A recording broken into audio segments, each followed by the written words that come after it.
जी हां दोस्तों, ईरान में बदल गया सत्ता। सुप्रीम लीडर खामेनी के करीबी की हार। ईरानी जनता ने चुना उदारवादी नेता मसूद पेजेश्कियान को नया राष्ट्रपति।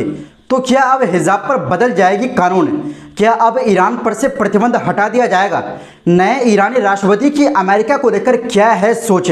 क्या फिलिस्तीन को लेकर बदल जाएगी ईरान की नीति? ईरानी सुप्रीम लीडर ने नए राष्ट्रपति को क्या दी सलाह? क्या है इसके जीवन का संघर्ष? तो दोस्तों, सब कुछ हम आपको इस वीडियो में ईरान के नए राष्ट्रपति की सभी जानकारी बताने वाले हैं, तो आप मेरे साथ इस वीडियो के आखिर तक बने रहिए। जी हां दोस्तों, ईरान में मसूद पेजेश्कियान देश के 9वें राष्ट्रपति बन गए हैं। उन्होंने सईद जलीली को 30 लाख वोटों से हराया। ईरान में शुक्रवार यानी 5 जुलाई को दूसरे चरण की वोटिंग हुई थी। इसमें करीब 3 करोड़ लोगों ने मतदान किया था। ईरानी स्टेट मीडिया इरना के मुताबिक पेजेश्कियान को 1 करोड़ 64 लाख वोट मिले, जबकि जलीली को 1 करोड़ 36 लाख वोट हासिल हुए।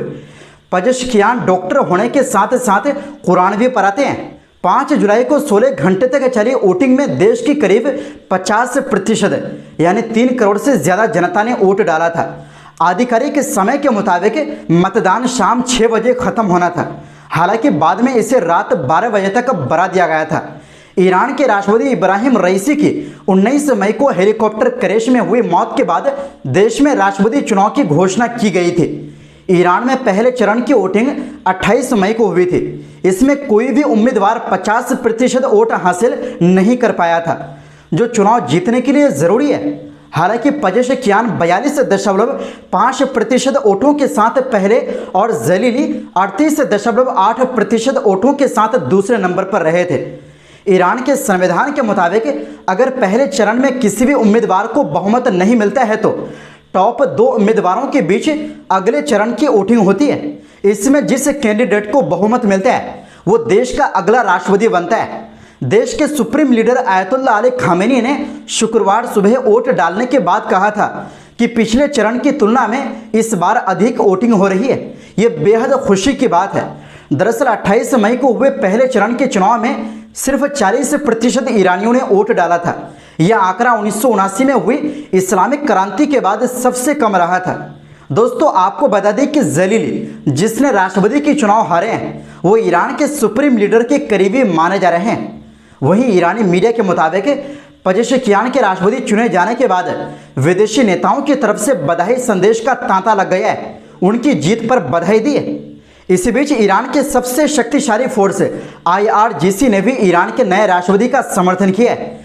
IRGC के कमांडर हुसैन सलामी ने एक बयान जारी कर कहा कि वो ईरान के नवनिर्वाचित राष्ट्रपति मसूद पेजेश्कियान के प्रशासन का समर्थन करते हैं और सहयोग का वादा करते हैं। हुसैन सलामी ने पेजेश्कियान को राष्ट्रपति चुनाव में जीत के लिए बधाई दी। वहीं ईरान के supreme leader ayatollah Ali Khamenei ने मतदान में स्वैच्छिक भागीदारी के लिए ईरानी लोगों की प्रशंसा की। साथ ही उन्होंने नवनिर्वाचित राष्ट्रपति पेजेश्कियान को भी सलाह दी। ईरानी मीडिया के मुताबिक सुप्रीम लीडर खामेनी ने चुनाव के बारे में एक संदेश में कहा कि लोगों ने जोश और उत्साह के साथ स्वतंत्र और पारदर्शी चुनाव में भाग लेकर पेजेश्कियान को चुना। ईरान के दुश्मनों ने वोट का बहिष्कार कर जो अराजकता फैलाने की कोशिश की, उसका जवाब जनता ने वोट में हिस्सा लेकर दिया। ईरान के सुप्रीम लीडर ने मसूद पेजेश्कियान को सलाह देते हुए कहा कि चुनाव के दौरान प्रतिस्पर्धी व्यवहार के बावजूद, यानी सरल शब्दों में कहे तो उन्होंने कहा, चुनाव के दौरान एक दूसरे के खिलाफ बयानबाजी होते रहते हैं, लेकिन इसके बाद दोस्ताना संबंध होना चाहिए। खामेनी ने नए राष्ट्रपति को दिवंगत राष्ट्रपति इब्राहिम रईसी के रास्ते पर चलने की सलाह दी। वहीं दोस्तों, अगर हम ईरानी नए राष्ट्रपति की जिंदगी के बारे में बात करें तो मीडिया रिपोर्ट के मुताबिक 1954 में पैदा हुए मसूद पेजेश्कियान की मां कुर्द थी। वो ईरान के वेस्ट अजरबैजान प्रोविंस में पैदा हुए। मसूद ईरान के किंग रेजा शाह के दौर में सेना में भी रहे थे।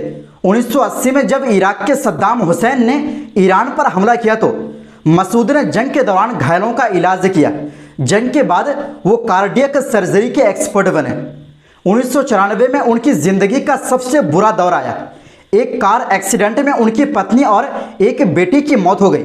परिवार के दबाव के बावजूद उन्होंने दोबारा शादी करने से इनकार कर दिया। उन्होंने अपने बच्चों की परवरिश अकेले की।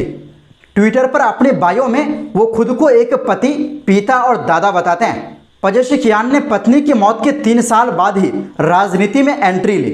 वो ईरान के तत्कालीन राष्ट्रपति मोहम्मद खातमी के कार्यकाल में हेल्थ मिनिस्टर बने। पजेशिकियान पर खातमी के विचारों का काफ़ी असर है। खातमी भी मॉडरेट नेता था। उन्होंने सलमान रुश्दी के खिलाफ जारी ईरान के फतवे को भी ख़त्म किया था। हालांकि 2019 में खामेनी ने उस फतवे को फिर से एक्टिव किया था। पजेशिकियान पूर्व राष्ट्रपति हसन रूहानी के करीबी है। डिबेट में वो कई बार हिजाब का विरोध कर चुके हैं। उनका कहना है कि किसी को भी मॉरल पुलिसिंग का हक नहीं है। दरअसल 2022 में महसा अमीनी की मौत के बाद ईरान में हिजाब का विरोध हो रहा था। तब पजेशिकियान ने ईरान की सत्ता के खिलाफ जाते हुए एक इंटरव्यू में कहा था, यह हमारी गलती है, हम अपनी धार्मिक मान्यताओं को ताकत के जरिए थोपना चाहते हैं, ये साइंटिफिक तौर पर मुमकिन नहीं है। मीडिया की माने तो पजेशिकियान ने कहा था, देश में जो भी हो रहा है उसके लिए मेरे साथ साथ धार्मिक स्कॉलर और मस्जिदें सब जिम्मेदार हैं। एक लड़की को पकड़कर उसे मारने की जगह सभी को आगे आकर बदलाव की जिम्मेदारी लेनी होगी। उन्होंने चुनाव के पहले दौर के दौरान कहा था, हम हिजाब कानून का सम्मान करेंगे, लेकिन महिलाओं के प्रति कभी भी कोई दखल अंदाजी या गैर इंसानी सलूक नहीं होना चाहिए। 2022 में उन्होंने ईरानी औरतों की आज़ादी के गाने औरत ज़िंदगी आज़ादी को अपनी रैली में इस्तेमाल किया था। पजेशिकियान सबसे पहले 2006 में तबरीज़ से सांसद बने थे। वो अमेरिका को अपना दुश्मन मानते हैं। 2011 में उन्होंने राष्ट्रपति पद के लिए चुनाव लड़ने के लिए रजिस्ट्रेशन कराया था। 2012 में पजेशिकियान समेत बाकी उम्मीदवारों पर बैन लगा दिया गया था। वहीं अमेरिकी थिंक टैंक चैथम हाउस के एक्सपर्ट समन वकील के मुताबिक पजेशिकियान ईरान के दूसरे राष्ट्रपतियों के मुकाबले ज़्यादा मॉडरेट है। इससे उन्हें पश्चिमी देशों से डील करने में आसानी होगी। वो ईरान पर न्यूक्लियर प्रोग्राम के चलते लगी पाबंदियों में अमेरिका से कुछ रियायत हासिल कर सकते हैं। पजेशिकियान ईरान में फाइनेंशियल एक्शन टास्क फोर्स यानी FATF को लागू करने और पश्चिमी देशों के आर्थिक प्रतिबंधों को हटाने के लिए नीतियां अपनाने पर जोर देते हैं। दरअसल financial action task force FATF money laundering और टेरर फंडिंग पर नज़र रखने वाली संस्था है। यह अपने सदस्य देशों को टेरर फंडिंग और मनी लॉन्ड्रिंग जैसी गतिविधियों में शामिल होने से रोकता है। ईरान 2019 से FATF की ब्लैक लिस्ट में है। इस वजह से IMF, ADB, वर्ल्ड बैंक या कोई भी फाइनेंशियल बॉडी आर्थिक तौर पर ईरान की मदद नहीं करती है। रिपोर्ट के मुताबिक उनके राष्ट्रपति बनते ही ईरान की सोशल पॉलिसीज में तुरंत बदलाव आने की संभावना है।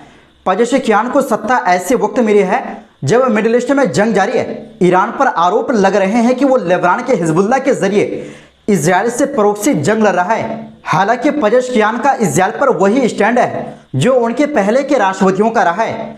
ऐसे में दोनों के रिश्तों पर कोई खास असर नहीं पड़ेगा। मतलब फिलिस्तीन को लेकर ईरान का स्टैंड नहीं बदलेगा। वैसे दोस्तों, आप ईरान के नए राष्ट्रपति के बारे में क्या सोचते हैं? अपनी राय कमेंट बॉक्स में ज़रूर दें। तो दोस्तों, इस वीडियो में बस इतना ही।